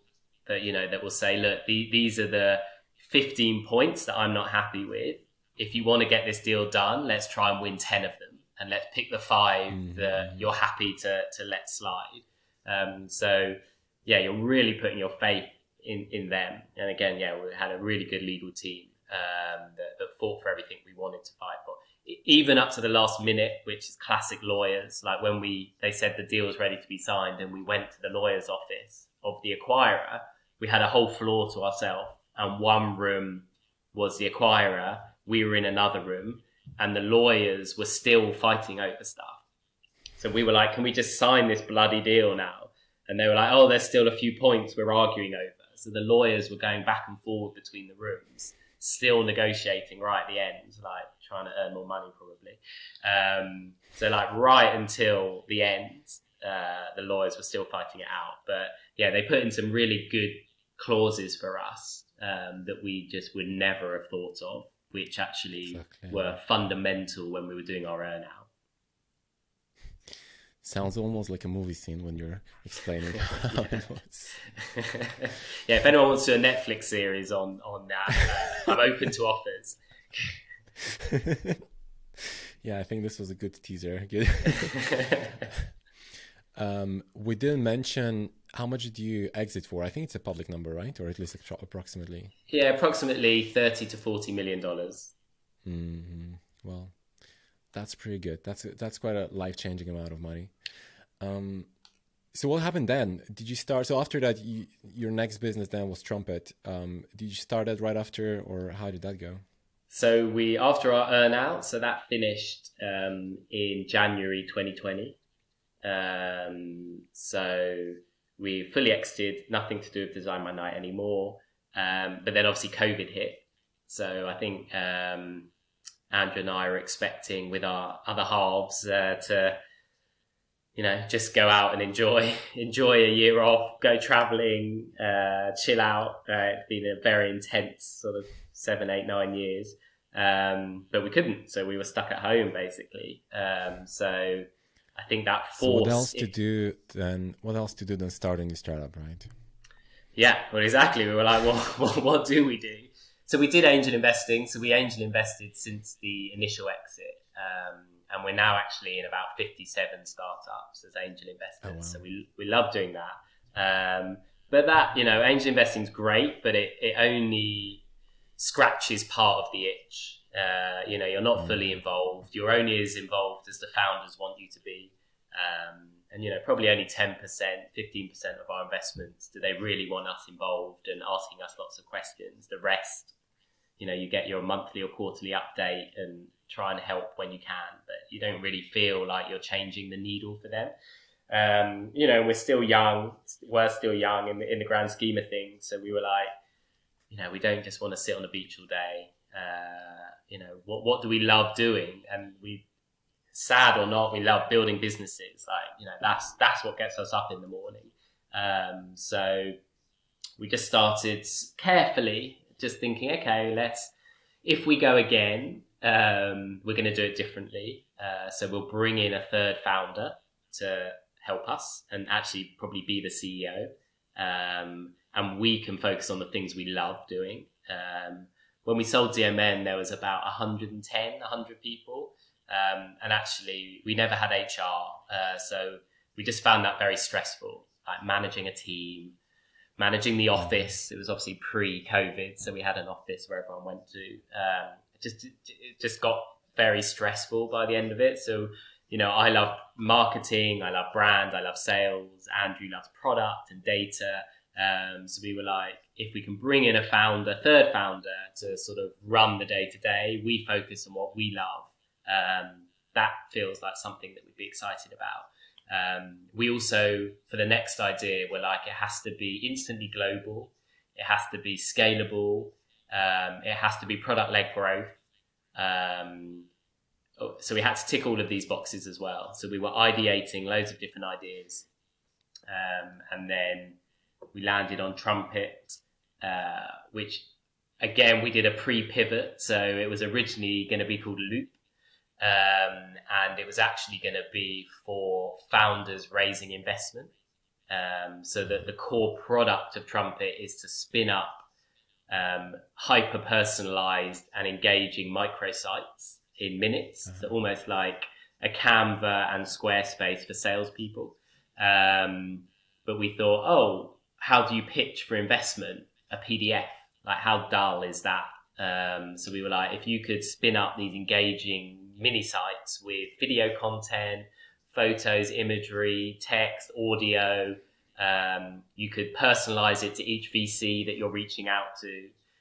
We're like, that could be pretty cool. And then you could use this mini site to keep your investors updated on your progress. Thus loop, keep them in the loop. But then we looked at the market and we were like, it's not actually a huge market. Obviously, we're in this bubble, so we only see founders and startups, but in the grand scheme of things, it's quite a small bubble. And then we thought, okay, well, where else could you use a tool like this? And it just clicked. We were like, sales. Like, this is perfect for sales. For sales, you send out PDFs, PowerPoints, back and forward with the customer with like 80 emails. It's just a horrible process to get deals done. So we thought, okay, let's pivot to sales, which is what we did. We then found Rory, who is our third co-founder, who was the European sales lead at Hotjar. So he was like a sales expert, had always wanted to be a founder as well. So we knew him previously. So we sort of formed the three and then started, ideating, building out the product. We spoke to 150 salespeople before we started building the product, got all of their feedback, again, similar to what we did at Design My Night. And then we had this document with like great ideas in, great obstacles that we had to overcome. And then we put all of that feedback into the first iteration of the product. I want to go back to one thing that you mentioned before. So on this podcast, we used to talk a lot about ideas. Nowadays, a little bit less so, but you mentioned that you were ideating on a lot of different things when you were thinking about your next business, right? Can you talk a little bit more about that? What was that ideation process like? So I think ideation falls into two brackets for me. I think one, you need to be sort of naturally curious. So I think you need to be that type of person. So whenever I'm out and about, I'm always looking and thinking how things can be done better. Or because I love marketing, whenever I see like a billboard, I'll always think, what would I have put on that billboard? What strapline would I have put up there? So I'm just constantly challenging things. And I think the best way to come up with ideas is not to sit in a room and think I need to come up with an idea. It's just thinking about all the things you interact with on a day to day, whether it's yourself, your family, your loved ones, all the things we do based on experience, and just think how it can be done better. So, when we pivoted Loop to Trumpet, we thought back to Design My Night and just thought, how do we do sales at Design My Night? Really archaic and badly. Maybe that can be done better. And one big thing we did, so the process of ideation for us is we come up with the idea. One big thing I say to founders is do not then come up with a name. Do not start building the brand, because that's where you get excited and you haven't really proved whether it's a good idea. And the minute you've got a brand and a name, you're convincing yourself that it's a really good idea. So the first thing we do is we do a one-pager of the idea. So it's, what's the problem? How are we going to solve it? What's the market? And what would the first iteration of the product look like? Literally in one page. We would then speak to as many people as possible. So we would reach out to people on LinkedIn, reach out to our network and go like, this is what we're planning on doing. What do you think? So that's then we found the 150 salespeople. And I always say, try and do everything you can to dissuade yourself that it's a good idea. Most founders, especially young founders, will do the opposite. They'll do everything they can to prove it's a good idea. And if you go in with that mentality, you're then going to miss stuff. You're not going to look at your competitors properly. You're not going to listen to the negative feedback. You'll just brush it off. So if you flip your mindset of, okay, my job now is to tell myself that this is an awful idea. Let's speak to as many people as I can to see if they can tell me why it won't work. Let me look at all the potential competitors and sign up to their products and have a proper good look and see how well funded they are. So really deep dive. And this takes like 3 months for us of real like deep dive into the sector. We had 3 or 4 other ideas that we were running at parallel. And that deep dive showed us that either the idea wasn't a good idea or we weren't the right founders to actually bring that to market. And Trumpet was just the one that was just perfect. It ticked all of our boxes. So that's sort of the process of how we ideate and then think, yes, we're gonna do something. And how much did your idea of the product change while you were having all these conversations with salespeople or doing those interviews? Because it's obviously you can learn a lot from the industry, and I think that's a really good idea. One approach that people often take also is just they have their initial idea and then they launch a landing page and see kind of how the market reacts, right? But obviously, as you said, if you talk to a lot of potential customers, your idea might change, the way how you sell it, if nothing else, might change. The language you use to sell it can change quite a bit. So I'm wondering, what was your experience with that? Yeah, I'm definitely in the latter camp. So maybe I'm a bit more old school, but you know, when you read all these like Y Combinator blogs and you listen to podcasts of like, especially like American founders that, you know, have had an exit or something, yeah, they'll very much be like, yeah, just put it out there, man, and get the feedback. But for me, you know, if you put out a landing page, you've then got to promote that landing page. Does that landing page tell you much about the product because you haven't actually formulated it? Then also, if you're going to start like maybe building a wait list of that landing page, but you know you could be 6 months out from having a product, you can't have people sat on a wait list for 6 months. So I'm a lot more, I'm happy to talk about the idea. So I think that's another mistake founders make, is they're worried people are going to steal the idea. So I'm the opposite. So I'm like, I'm not worried about that. I'm going to speak to as many people as I can, but I want to give them a bit more depth than just a landing page. So that is our one pager. That's still not loads, but it's got information about it. And then, as you said, we actually built a Notion board and tagged everything as positive, negative idea. And like you said, you're then, when you just speak to someone for 15 minutes, you're just testing little tidbits of language, what things really excite you about the product, what things that we thought excited people didn't excite people. And you just start to get, it's almost like having an MVP without having the product.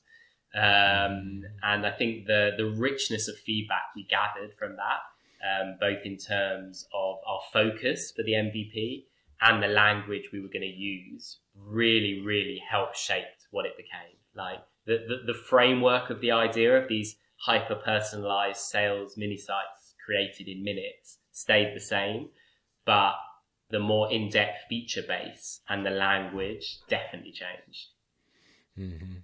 I see.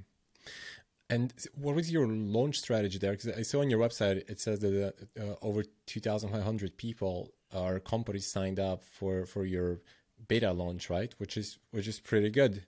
Yeah. Yeah. So we spent 8 months building the product. So this was not a quick product. Again, we sort of ignored the whole lean startup, put something out you're not proud of. We actually, because Andrew and I could fund the early part, almost as like pre-seed investors, we were like, no, we're going to go to a proper product agency who have built high quality products. We're going to get brand work done. We want to come out with almost like a Series A product as our MVP. So that was our strategy at the start. Probably about 4 months out from launch, that's when we put our landing page live, and sort of announced to the world what we were building. Fortunately, I built up a very good network on LinkedIn. So since exiting Design by Night, I've built up a big network of founders and business people. And it was basically just going out to our network saying, this is what we're building. We had the 150 salespeople. We could email all of them and tell them to tell people. And you sign up for a wait list. We then had like a viral loop product built into our wait list. So we had a sequence of emails set up to keep people engaged. And that sequence of emails wasn't just about Trumpet. It was about like sales collateral. So we were like, you know, here's great podcasts you should listen to. Here's great videos you should watch. So sort of educating, building a mini community without building an actual community. We would then tease the product. So as and when we had screenshots and stuff, we started to tease the product. And the viral loop within the email was, if you share your referral link, you'll move up the list. And you'll get the product for free if you refer 10 or more people. And actually about 20%, 22% of our waitlist came from referrals. So it did really, really work. And we just built up the excitement. We built up the hype, built up the excitement. By the time we launched, we had 3,000 on the waitlist. So that was the way we sort of built the FOMO. For what we were building. It helps because we were exited founders. So I think people were more interested to see what we were building next. But there's tons of blogs out there how to do that. So we just studied those. Loads of companies have done this FOMO waitlist. Thingy were probably the best. What were they called? The audio. What's it called? It's that audio tool where you do rooms, which doesn't. I don't know if it exists anymore. God, my mind's gone blank. It was all backed by VCs and. Yeah. And you went into you did audio rooms, and then Twitter copied it. The fact we can't remember it now. Clubhouse, that's it. So I think they did it superbly. Unfortunately, the end product no one actually wanted. But there's blogs about how they did it, how Slack did it. So we just read up. We didn't really reinvent the wheel, and used FOMO and viral loops to get it going. So I've done this exercise experiment a while ago, and I'm kind of still doing it. When I started, I was tracking every minute of my day, right? So I was tracking what I was doing, and I would just enter that into. In the beginning, I was tracking it in Google Spreadsheet. Then I started using Toggle, this time tracking. You're actually software. doing every minute out of interest. Pretty much. So I try to log it every 15 minutes, and then whatever I was doing, I'll log it in usually in like 15 minutes. I've done every hour for a couple of weeks. It's pain. it's a pain, but that I get so much value out of it, or such a hit out of looking at it at the end of the week, when I'm like, okay, now I understand where my time is actually going, and I can I love tweaking I love tweaking anything, but my time, I would say in particular, because I think it's so important where your time is going. And then looking at that and just analyzing and saying, okay, so I spent this much time on this and that much time on that. This is probably too much. I should spend less time on X project and more time on Y project next week, and then seeing, if I actually managed to do it. And that's been life-changing. That's been incredibly valuable.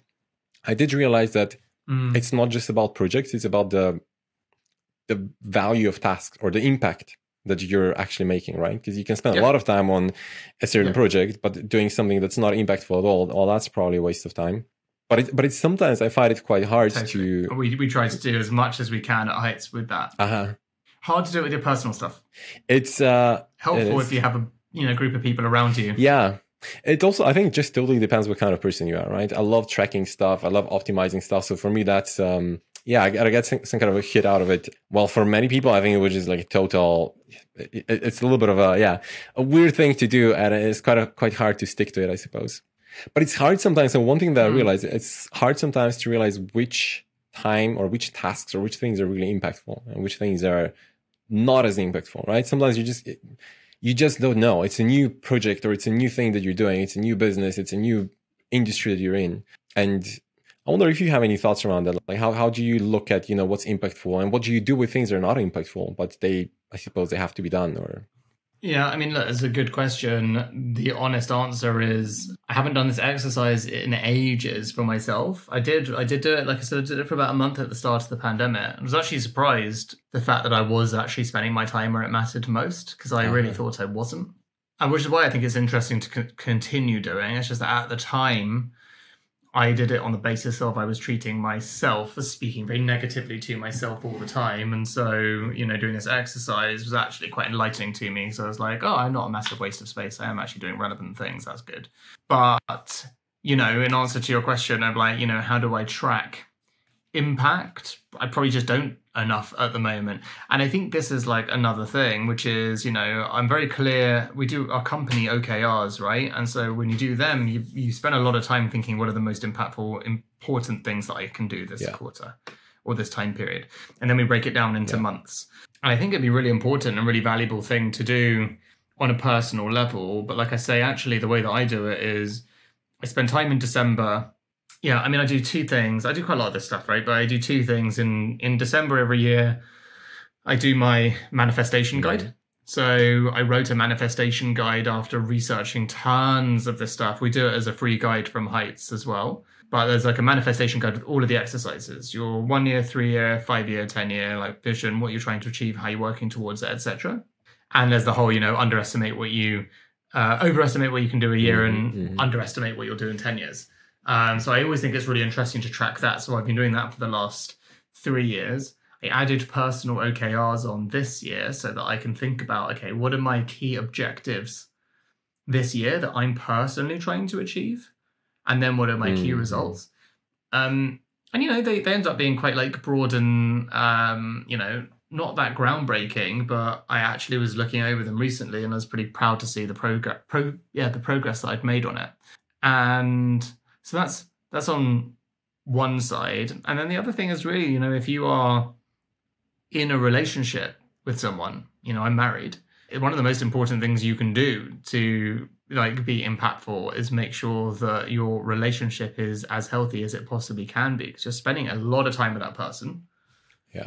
A lot of your energy that's not going into your company is going to be going into that person because it's your key relationship. And obviously if you have a child, same. It's a lot.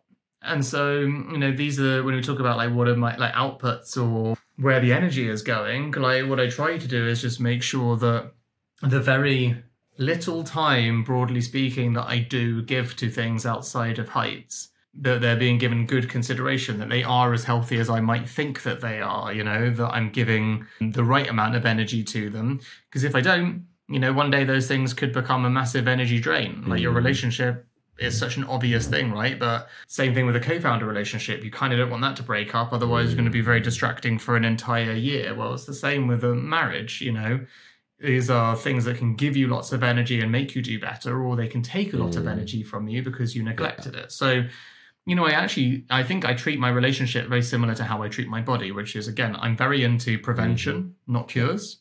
I'm very into just trying my best to think ahead of what processes, what habits, what behaviors, what communication would go in to this going well. In my relationship OKRs with my wife, for example, we talk about, what does a good marriage look like is the key question. And so we say, okay, well, we will be spiritually fulfilled, sexually fulfilled, personally fulfilled, and, healthy. We want a long-lasting, healthy, happy marriage. Cool. What goes into healthy and happy? Let's break healthy and happy down. And that gives us our objectives, right? This gives us a really clear direction. We agree what those things are together between us. And then you kind of break them down into little behaviors. And then you think, okay, well, cool. Over the course of a month, what are the amount of times, for example, we should have intimacy? Intimacy is not sex. Intimacy is just a moment of kindness, like hugging on a sofa, these little things. It sounds ridiculous, but we track those things. And, some days we do our OKRs at the end of the night. We just do them on WhatsApp to each other now. But we just WhatsApp each other our daily OKRs, and sometimes we're oh shit, no intimacy. It's almost midnight, so good news is we can do that now. But at the same time, it's good just to be aware of this stuff, right? Because before you know it, weeks go by with no intimacy, and you're wondering why you're getting angry at each other, and it's because you haven't actually tried to be purposeful with this stuff. And I know that people would listen to this and think that sounds very unromantic, but actually I think what it is very practical and realistic. I think people really overestimate how much the love will flow in a marriage forever. Maybe you're very lucky and that's the case, but for most people, love and caring and kindness are things that you deliberately work on. Doesn't mean that my marriage is perfect, but it means that we have a shared communication style that says we're both going to work on this. I love it. I'm obsessed with this kind of things, and I have frameworks and spreadsheets for tracking everything. I would say probably not enough for my relationships, and I'm definitely stealing this idea from you. But I think, it probably sounds unromantic or kind of mechanic to some people, but I think the times that we live in are very fast moving times, and we have there are a lot of things happening, and especially if you're the kind of person like you are, or like I am as well, when you want to do a lot of things, it's just hard to keep track of everything. And it's also very easy to just take things for granted. I think that's perhaps one thing that I'm concerned about even more. You just take things for granted if you don't actually keep track of them. And if you don't say, well, here's what I want and here's what I think is good, and therefore I'm going to track that on a daily or at least weekly basis or regularly in some way, so you can then stay on track and check in and say, oh, actually, I completely forgot about this certain aspect of my life, right? Yeah, exactly. So, at the end of the day, it's very easy just to let life pass you by, and to let it all happen to you. And it's normal stuff there's nothing wrong with this happening. This is literally the default position of what will happen. And I really, really believe that unless you're pretty deliberate in all of these things, that is just accidentally what will happen. And so there's many ways to live a life, and there's nothing wrong with that life either. I'm just saying that for us, we've tried to identify what's important, and that's what I do with my personal OKRs, right? My personal OKRs, I split into business, family, personal.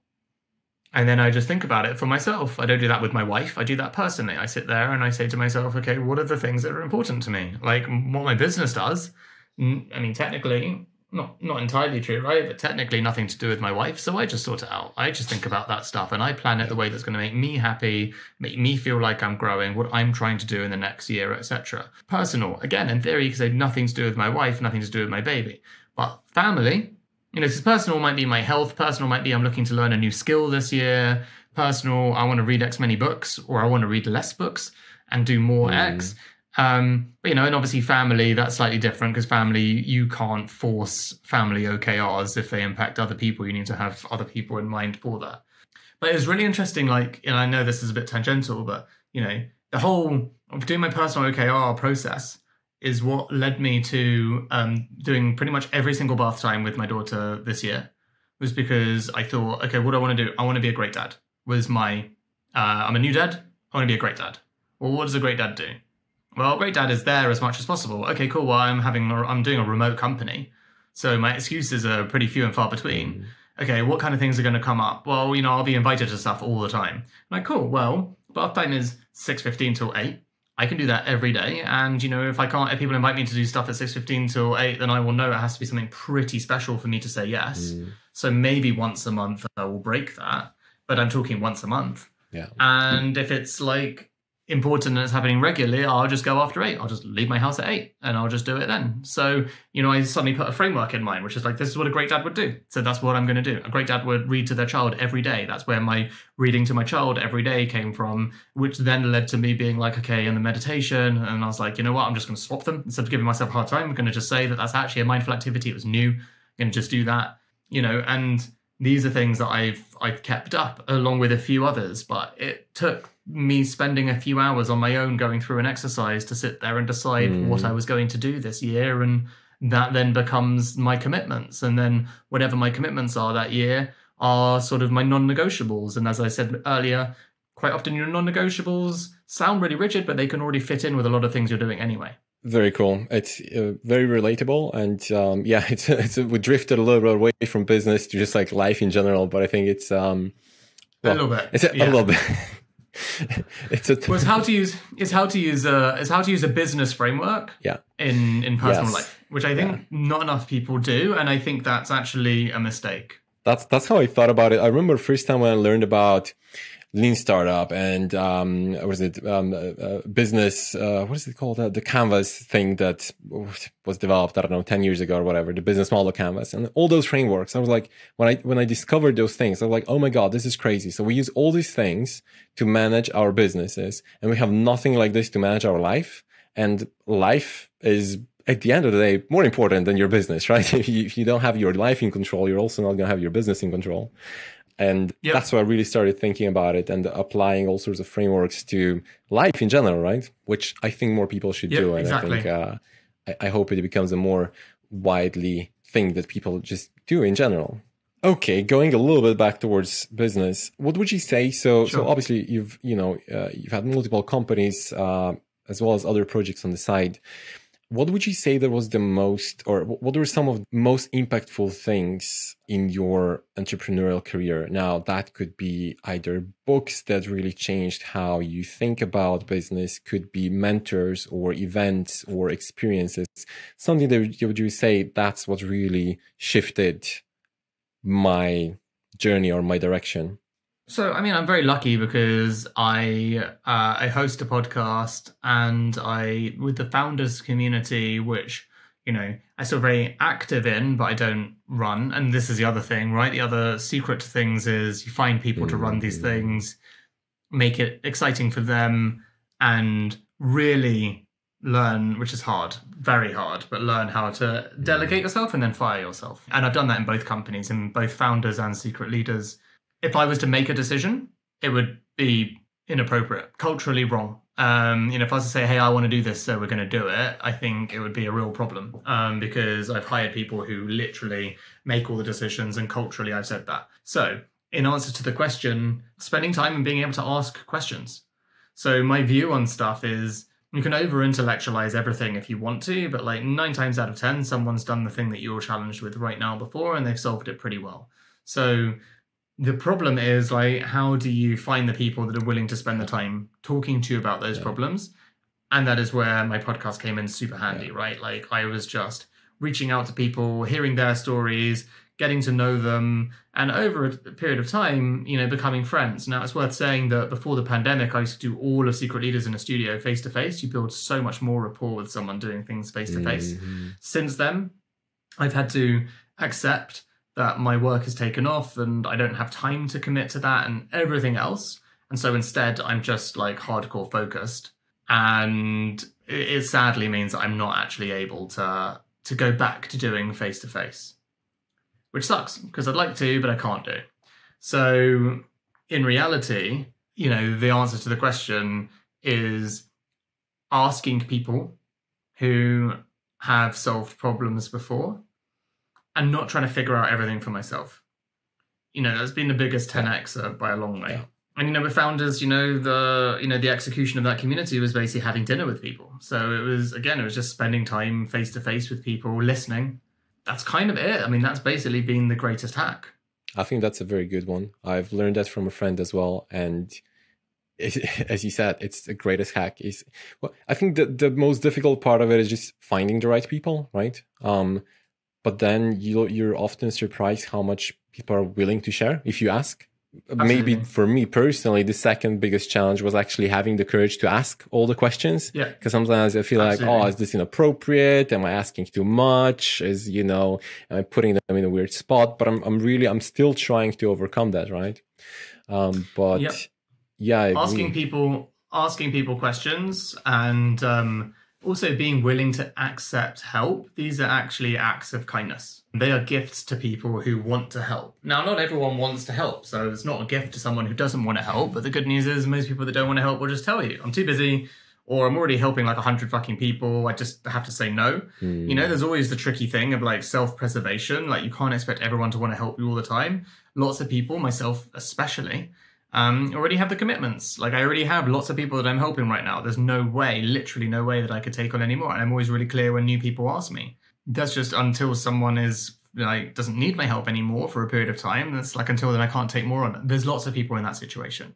But the point is, if you keep on asking, you'll find the right people who do have the space and time and are happy to help. And that is what they want to do. And they are motivated to do it. And in that sense, that's their act of service. And so it's also their act of kindness. Perseverance, right? It often comes to that as well. You just have to keep going and searching for the right people and asking around. You really do. Just always keep going. And being willing to take no as an answer. Yeah, being willing to take no as an answer, not getting offended, not taking it personally, which is very hard, like easier said than done. It's very hard not taking stuff personally when people say no. Very, very hard, but important. Thanks for listening until the end. I hope you enjoyed it. If you like the content, please do me a favor and click the like button on YouTube or give us 5 stars on Spotify, Apple Podcasts, wherever it is that you listen to your podcasts. Leave a comment, subscribe if you want to hear more from us. That really helps also to get the podcast out there, and that helps me get more interesting guests and create even more interesting content. So I really appreciate it if you do that. If you have any other comments, questions, feel free to message me. You can find me on Twitter. That's usually the best channel. The link should be somewhere in the description. And check out my Twitter. I try to tweet interesting stuff about similar content that we talk about on the podcast, key insights from the podcast as well, and just generally stuff that I learn and stuff that I do. So see you. Thanks.